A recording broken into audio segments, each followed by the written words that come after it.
Penerima bantuan PIP tahun 2023 wajib dan segera lakukan 10 hal penting ini agar bantuan PIP kalian tidak dicabut.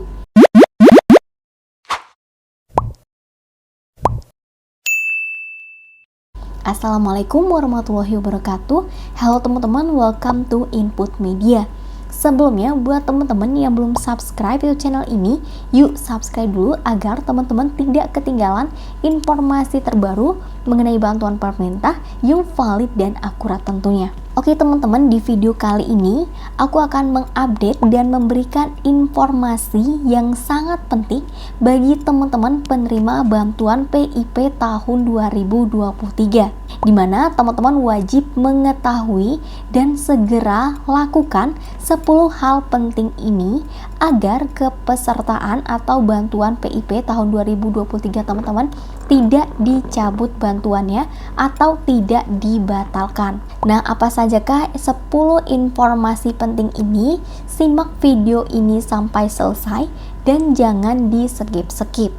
Oke, perlu teman-teman ketahui dulu bahwa untuk bantuan PIP di tahun 2023 ini, minggu depan ini sudah mulai ada yang dicairkan bantuannya. Untuk yang daftar namanya ini ada di dalam SK pertama. Nah, di bantuan PIP tahun 2023 ini terbagi menjadi 2 SK teman-teman. Yang pertama yaitu siswa-siswi yang namanya masuk ke dalam SK penerima khusus nama-nama yang rekening simpelnya ini masih aktif. Kemudian SK yang kedua yaitu SK nominasi penerima bantuan PIP tahun 2023 yang baru dan belum memiliki rekening buku simpel yang aktif. Nah, sehingga untuk siswa-siswi yang namanya masuk ke dalam SK kedua, ini adalah khusus untuk siswa-siswi yang belum pernah mendapatkan bantuan PIP sama sekali sebelumnya dan di tahun ini mendapatkan bantuan tersebut. Itu artinya teman-teman harus melakukan aktivasi rekening simpelnya. Ini bagi yang daftar namanya ada di dalam SK kedua, yaitu SK nominasi. Kemudian di informasi atau di video ini kita akan fokus kepada penerima PIP yang masuk ke dalam SK nominasi penerima bantuan PIP tahun 2023, yaitu SK kedua, SK nominasi. Nah, bagi teman-teman yang masuk ke dalam SK khusus atau udah punya buku rekening simpel dan masih aktif, teman-teman bisa menyimak informasinya di video aku sebelumnya, di video yang ini. Linknya aku taruh di kolom deskripsi video ini. Oke, kita masuk ke pokok pembahasan kita, yaitu yang fokus ke dalam SK nominasi penerima bantuan PIP. Nah, di sini ada 10 hal penting yang wajib teman-teman ketahui dan lakukan agar bantuan PIP teman-teman ini tidak dicabut atau tidak dibatalkan. Ini berlaku bagi teman-teman penerima bantuan PIP, baik itu jenjang SD, SMP, ataupun SMK.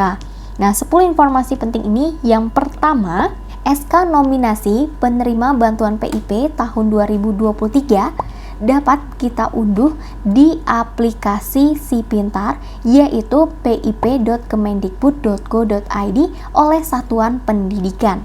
Kemudian informasi penting yang kedua, peserta didik yang namanya tercantum dalam SK penerima bantuan PIP 2023 merupakan peserta didik kelas akhir yang merupakan hasil pemadanan data antara data di Dapodik, DTKS, dan P3KE.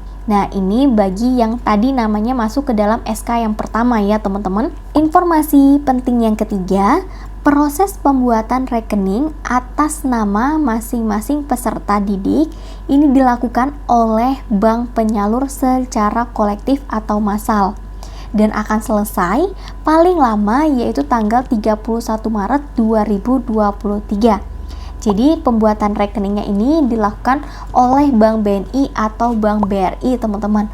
Nah, nantinya untuk pembuatannya teman-teman tidak perlu datang ke bank, jadi karena ini dibuatkan langsung oleh banknya. Nanti pihak bank ini mendapatkan SK nama-nama penerima bantuan tersebut. Buat teman-teman yang masuk ke dalam SK pertama, ini kalian tidak perlu membuat rekening ulang karena tadi buku simpelnya sudah ada dan sudah aktif. Ini berlaku bagi teman-teman penerima bantuan PIP yang baru. Kemudian informasi yang keempat, proses aktivasi bisa dilakukan mulai tanggal 1 April 2023 sampai 30 Juni 2023. Jadi, setelah dibuat buku simpel oleh pihak bank, maka selanjutnya siswa-siswi bisa melakukan aktivasi dengan cara datang langsung ke Bank BNI atau Bank BRI tergantung dari jenjang pendidikan kalian. Nah, ini ada berlaku bagi teman-teman penerima bantuan PIP yang baru. Jadi sebelumnya belum pernah mendapatkan bantuan PIP sama sekali. Selanjutnya, informasi yang kelima, peserta didik yang namanya tercantum sebagai penerima bantuan PIP dalam SK nominasi, maka teman-teman wajib melakukan aktivasi rekening sesuai tanggal yang sudah ditentukan pada poin 4 tadi, dan jika tidak segera melakukan aktivasi, maka bantuan PIP teman-teman ini akan hangus atau akan dibatalkan sebagai penerima bantuan PIP di tahun 2023 ini. Selanjutnya, informasi yang keenam, aktivasi rekening simpel dilakukan langsung oleh peserta didik atau orang tua atau wali penerima bantuan PIP, atau bisa juga dilakukan oleh pihak kuasa, yaitu kepala satuan pendidikan masing-masing. Selanjutnya, informasi penting yang ketujuh, peserta didik yang sudah melakukan aktivasi rekening pada masa waktu yang telah ditentukan, yaitu tanggal 1 April sampai 30 Juni 2023, maka selanjutnya dapat ditetapkan sebagai penerima bantuan PIP yang tercantum dalam SK pemberian bantuan PIP. Lalu untuk dana bantuan PIP-nya nantinya akan disalurkan kepada peserta didik yang ditetapkan pada SK penerima bantuan PIP tersebut. Nah, ini artinya teman-teman nanti akan masuk ke dalam SK yang pertama setelah melakukan aktivasi. Untuk teman-teman masuk dalam SK nominasi atau peserta penerima bantuan atau penerima baru bantuan PIP ini, untuk pencairannya akan diberikan nanti setelah SK teman-teman ini terbit ya, untuk SK yang terbarunya. Jadi beda sama teman-teman yang masuk SK pertama, itu cairnya lebih dulu dibandingkan teman-teman yang baru melakukan aktivasi karena masuk ke dalam SK nominasi atau dalam artian penerima bantuan PIP. Selanjutnya, informasi penting ke-8, peserta didik yang tidak melakukan aktivasi rekening simpel sampai batas waktu yang telah ditentukan, maka akan dibatalkan sebagai penerima bantuan PIP tahun ini dan tahun selanjutnya. Maka teman-teman jangan sampai lupa untuk melakukan aktivasi karena kita punya jarak sekitar 3 bulan untuk melakukan aktivasi tersebut. Kemudian informasi penting ke-9, untuk bank penyalur bantuan PIP jenjang SMA, SMK, dan SMA LB yaitu Bank BNI. Jadi buat teman-teman yang jenjang SMA, SMK, SMLB ini melakukan aktivasinya di Bank BNI teman-teman.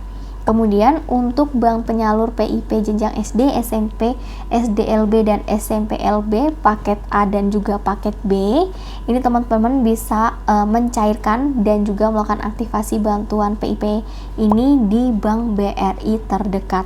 Kemudian informasi penting ke-10, Dinas Pendidikan Provinsi wajib aktif untuk melakukan pemantauan terhadap proses aktivasi rekening siswa atau siswinya masing-masing. Nah, jadi dari pihak sekolah juga wajib menginformasikan kepada siswa-siswi yang mendapatkan bantuan PIP di tahun 2023 ini, baik itu yang masuk ke dalam SK pertama atau SK kedua, yaitu SK penerima PIP atau SK nominasi bantuan PIP. Oke, jadi itu 10 hal penting yang wajib teman-teman ketahui dan segera lakukan. Jika tidak, maka pesertaan teman-teman akan dibatalkan. Semoga informasi yang aku berikan ini bermanfaat buat teman-teman. Jangan lupa tinggalkan like dan di-share ke teman-teman lain agar lebih banyak yang tahu mengenai informasi ini. Wassalamualaikum warahmatullahi wabarakatuh.